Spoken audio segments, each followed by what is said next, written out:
Thanks, Tucker. I saw a couple of our friends from the press gallery have a smile when you were getting into the free press, so I might ask Paul Sakal from the Sydney Morning Herald to ask a question. Great, thank you. Well, you've almost thanks for your speech. Of course, Mr. Carlson. The media can be extremely negative, so it's nice to hear uplifting comments about our country. It's an amazing country. It is, and I think we forget that in Australia oftentimes, so I appreciate that. You've preempted my question on Putin. Putin! Which I think you did strategically because you knew it's what we'd ask. Putin! He's so bad! And I also appreciate that... Did he make you take the COVID shot? Take the what? The COVID shot? No, he didn't. Sorry. The COVID shot saved probably tens of millions. Oh, yeah, and definitely. Safe and effective. This is why everyone loves the media. Probably 100 times more lives than Putin has killed in Ukraine. It's like a time capsule. It's like you're like the last Japanese soldier on Okinawa. You think the war's still going. No, it didn't save millions of lives. It's hilarious. Sorry, I'm sorry. I'm being boorish. Can I get the full answer in without interruption? Okay, I beg your pardon. I'm interested in your position on Putin. Many people in this crowd would adore conservative prime ministers in this country like John Howard, Tony Abbott, mainstream right-wingers like Boris Johnson, Australian Liberals, some of their MPs are in the crowd, are vehemently anti-Putin. They believe he's a reprehensible figure who doesn't believe in the values of conservatism, such as the rule of law and democracy, which gives us the freedoms we have in our countries. I'm interested... Do you feel any level of shame or regret that you were termed a useful idiot, and then post your interview, Vladimir Putin himself said in his Russian media that he was surprised at how weak your questions were, and he also said that you were wrong when you said that no other journalist had asked to interview him. He said that's not true. We only thought Tucker was the only person to report fairly. Wait, I thought that you were describing Putin as a psychopathic liar, and yet now you're taking his word for things. Do you? I mean, let me just quickly unpack your absurd soliloquy if I can. First, I'm stuck on the idea that Boris Johnson is a right winger. Do you know Boris Johnson? I do. Boris Johnson is a criminal buffoon who, like so many who claim to love Ukraine, is single-handedly responsible for the deaths of hundreds of thousands of Ukrainian men in this war that Ukraine cannot win. And I would refer you to Wikipedia. How many more people does Russia have than Ukraine? Do you know? 100 million. 100 million. And in a land war, that's a relevant number. It is not possible for Ukraine to beat Russia. The best they can do is sue for peace. That's been known, including by Zelensky, who wanted that since the early days of this conflict. And Boris Johnson, on orders from the Biden administration, shut down, and this is not a disputed fact, this is a fact, admitted by everybody now, shut down the peace negotiations almost 2 years ago. And Ukraine has been completely destroyed. And now Zelensky has passed a law allowing foreign corporations to own land there. So you tell me what Ukraine is going to look like in 30 years when all of it is owned by BlackRock and multinational corporations and its population is not Ukrainian, okay? So the tragedy of what's happened in Ukraine, orchestrated by the Western powers, including your government, and I hope you do, and driven by my government, I feel shame about it, I hope you do too, is really one of the great crimes of my lifetime. So the idea that somehow if you're against that, you're for Putin, well, of course, that's absurd. And by the way, speaking of your friend Boris Johnson, he attacked me, of course, ad hominem, and so I called him. He was a journalist, not surprisingly, a man of low character, not shocking. And so I called him and I said, well, you've called me all these names. Why don't you sit down for a conversation? I happen to be in your rainy, depressing slum, London, and we could have a conversation. And he said, I won't do that unless you pay me $1 million. That's a fact. That's a non-disputed fact. I have the text messages. So if that is the credible source of the slur that, look, if I were a toady of Putin or I loved Putin, I would just say so. Because why do I care? I've already been fired. I don't work for anybody. I have no incentive. And by the way, it's perfectly fine if people love Putin. Well, I don't understand what that has to do with anything. We are citizens of different countries. We should judge first and foremost our own leaders. How's our country doing? How are my children doing? What's their future look like? None of that has anything to do with Putin, except to the extent that you all, this country, sit back, your government allows the Biden administration to push us into nuclear war, which is where we are right now, right on the cusp of it. And somehow that's not a story. That is that Putin doesn't respect human rights or the rule of law. Okay, well, just today, Julian Assange was released after 12 years. 12 years in custody. And your government did nothing. The UK made it possible, and the United States demanded it. You tell me how that's consistent with the rule of law or democracy. It's not. It's ruled by the intel agencies. It's lawlessness, and it's a crime. So I'm not saying that we're morally equivalent to Putin. I'm not saying that. What I'm saying is our concern should be first and foremost, how are our countries run? And we give our own leaders a pass time and time again because they point to some other creep on the world stage and say, he's bad. Kim Jong-un is bad. Well, yeah, of course he's bad. That's why I don't live in North Korea. That's why I don't live in Russia. I have no interest in living in Russia. But the point is, you're bad too. And the fact that he's bad does not allow you to continue being bad. What? And the last thing I will say that I really feel deeply and I really resent on an emotional level, and you'll pardon my passion, I don't know you, I'm sure we'd be very close friends if we did know each other. But I really resent what I have seen across the West in the past 15 years, and it's a sea change from my youth when my father was a reporter, this alignment between media organizations and the government. I find disgusting, actually. I think it's a perfect inversion of what you're supposed to do. If you're a journalist, your job is to challenge power on behalf of the powerless. It is not to align with the powerful against the powerless. And that is precisely what you have done. I watched your ABC this morning in my hotel room for about 20 minutes until I looked around for a vomit bag. And I watched, it was one of the most I couldn't even believe it was real. The first story, this is unbelievable. The first story was Assange. God bless them. That is the biggest story. The second story was a family of 4 found dead in a house. I think in a suburb of Sydney, but it may have been Melbourne. I beg your pardon. But 4 Australians found dead of what they suspected was a drug OD. Apparently they've been taking a new synthetic opioid that has emerged in Australia and is killing people. Now, this is a huge problem where I live, much bigger than here, but I'm familiar with it. And the reporter said it's probably the synthetic opioid and it's been seen and they're dead. On to the next story. The next story was the Australian government's new law that will require a prescription to buy nicotine products. And we were treated to a 15-minute lecture on ABC, whatever the hell that is, about how nicotine is dangerous and we need to keep it out of the hands of Australians. And I'm like, wait a second. Nicotine, first of all, is not dangerous. That's not true. It's factually incorrect. You know nothing about the science, A.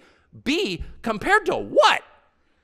Compared to what? Oh, we have this new synthetic opioid that's killing people. The government, not too concerned. What they're really concerned about is that people might be using nicotine, which, by the way, has the byproduct of raising testosterone levels and making people a little harder to command. That's a massive threat.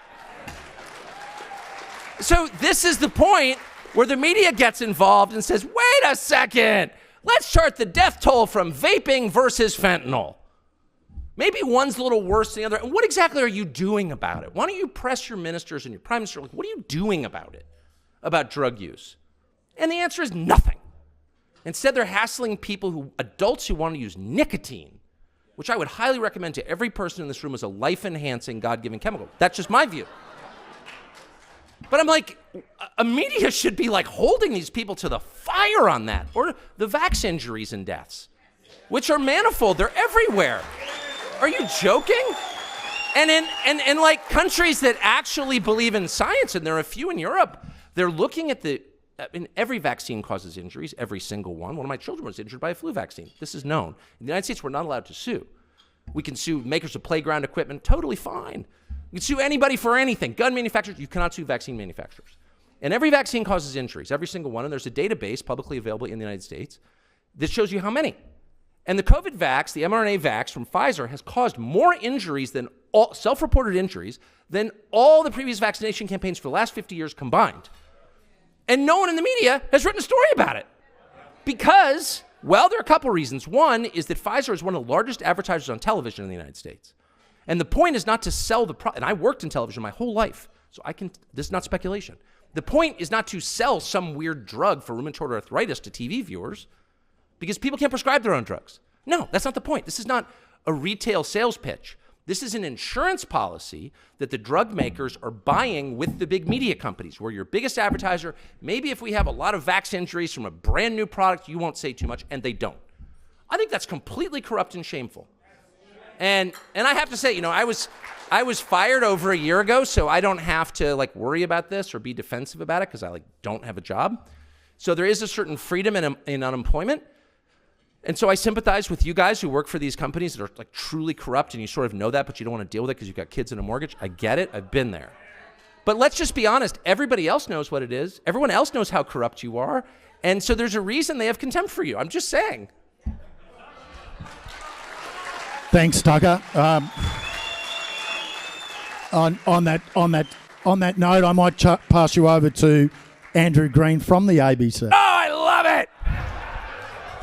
You gonna take my nicotine? It's dangerous. Good afternoon, Tucker. A prescription for nicotine. Okay. I missed that segment this morning. It's so I'll have shocking. to You should watch it. It's the dumbest thing I've ever seen on television. I do want to ask about a country you haven't mentioned today, and that's China. But before that, I wanted your response to the former Vice President, Mike Pence, who has tweeted in the past hour or so that the Assange developments are a miscarriage of justice by the Biden administration, and that Assange endangered the lives of our troops. Can I just apologize for something that I said, and it's my fault. When I ascribed sort of all badness to the Biden administration, that's actually not true. The worst things that happen in our capital city are a bipartisan effort, and they are. That's just a fact. And so I don't want to be partisan and claim it's all the Democrats' fault. It's absolutely not. On the worst things that are happening in America, immigration and pointless wars and COVID policy, it was both parties, guys like Mike Pence, aligning with guys. Well, Joe Biden's not a person anymore, but the people around Joe Biden. And, the truth is, you want to know the actual truth? I won't be boorish, but Mike Pompeo was Trump's CIA director. And it emerged, and it's factual, that as CIA director, when Assange was locked in the Ecuadorian embassy for however many, 7 years or something, that he plotted to murder him. And Assange had never been charged with any crime in the United States at all. And under our system and yours, you can't just murder people because they embarrass you. So Assange leaked CIA secrets, and Pompeo, as director of CIA, plotted to murder him. That's a fact. And the remarkable thing is that no one arrested Mike Pompeo. He's still walking free. This is a guy who plotted a murder. He's a federal bureaucrat. In a democracy, federal bureaucrats, people just appointed to a job as a political favor, can't just kill other people they don't like. That's not allowed. Speaking of Russia, and yet this is aimed at my country, people are like, no, that's totally reasonable. Pompeo's an upstanding guy. No, he's not. He's a criminal. He's a criminal. And he tried to murder the guy who exposed his crimes. It's super simple. It's what the mafia used to do. It's why they won every jury trial. Killed 2 jurors, the others acquit. And he tried to do that. And it blows my mind. And I think Mike Pence is a sad, weak man, but I think that's an incredibly shameful tweet. I read it, and I was enraged by it. And I'm just sorry that I didn't describe the problem in greater detail previously. I'll get on to China now.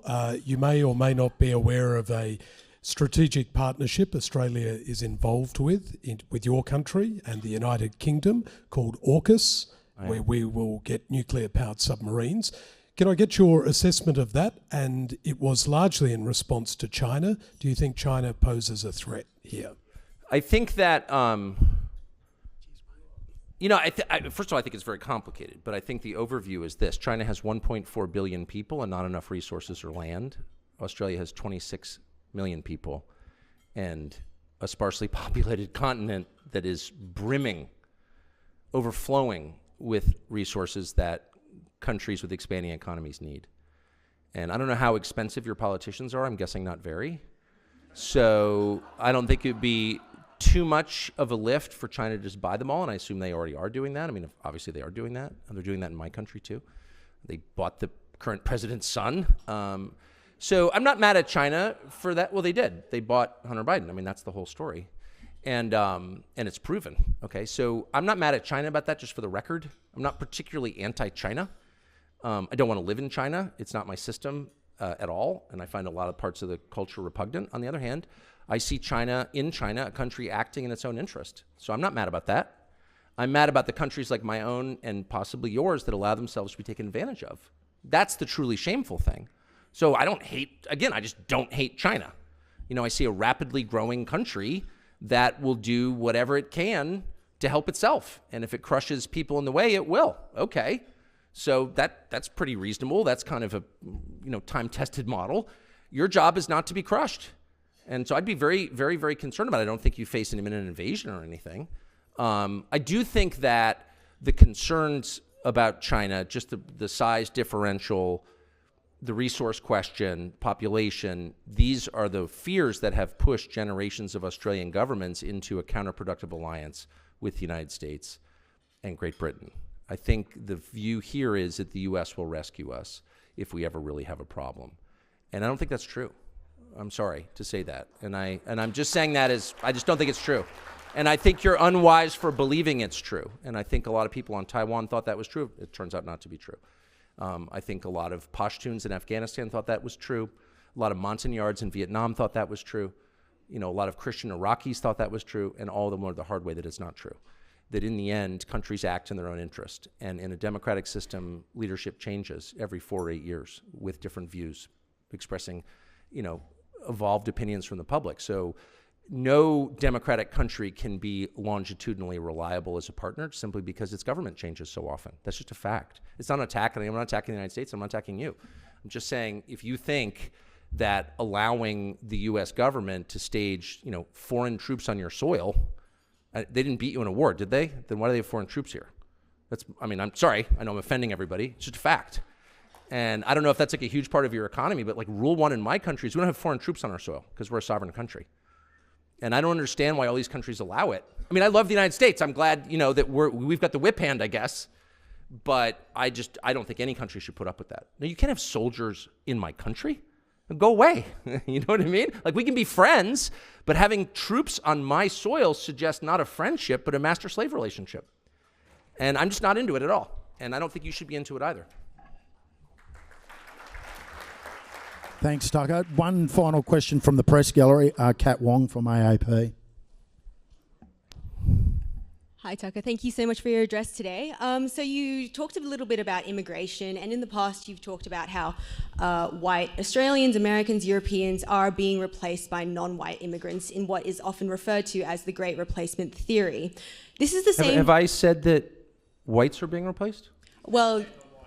I don't think I said that. Well, it's been mentioned on your show 4,000 times. And really, when did I say that? On your show. I said whites are being replaced? You have said that before. Really? Yeah. I would challenge you to cite that because I'm pretty sure I haven't said that. I said native-born Americans are being replaced, including blacks. Native-born Americans. Native-born Americans. And Americans black Americans have been, African Americans have been in the United States for, in many cases, their families over 400 years. And their concerns are every bit as real and valid and alive to me as the concerns of white people whose families have been there 400 years. So I've never said that whites are being replaced. Not one time. And you can't cite it. Untrue. So we just met, but when our relationship starts with a lie, it makes it tough to be friends. So you've been lying let's about pull my that back. I'm press happy gallery to explain what I colleagues do all think. morning as Well, you actually can't say it because I didn't say it, and I don't believe it. And I'm telling you that to your face, so why don't you just accept me at face value? My concern is that the people who are born in the country are the main responsibility of its leaders. And as noted earlier, when those leaders shift their concern from the people whose responsibility it is to take care of to people around the world and put their priorities above that of their own citizens, that's immoral. And they are being replaced in my country, people who are born in the United States. And the birth rate tells the whole story. They are not at replacement rate. And so the U.S. population is growing because we're importing people from other countries. And my view is that happy people have children, and a functioning economy allows them to do that. And we don't have that. And so you need to fix the economy and fix the culture and make it so that people who want to have kids can. You don't just go for the quick sugar fix of importing new people. Like, that's my position. And if you think that's racist, that's your problem. I never called you a racist.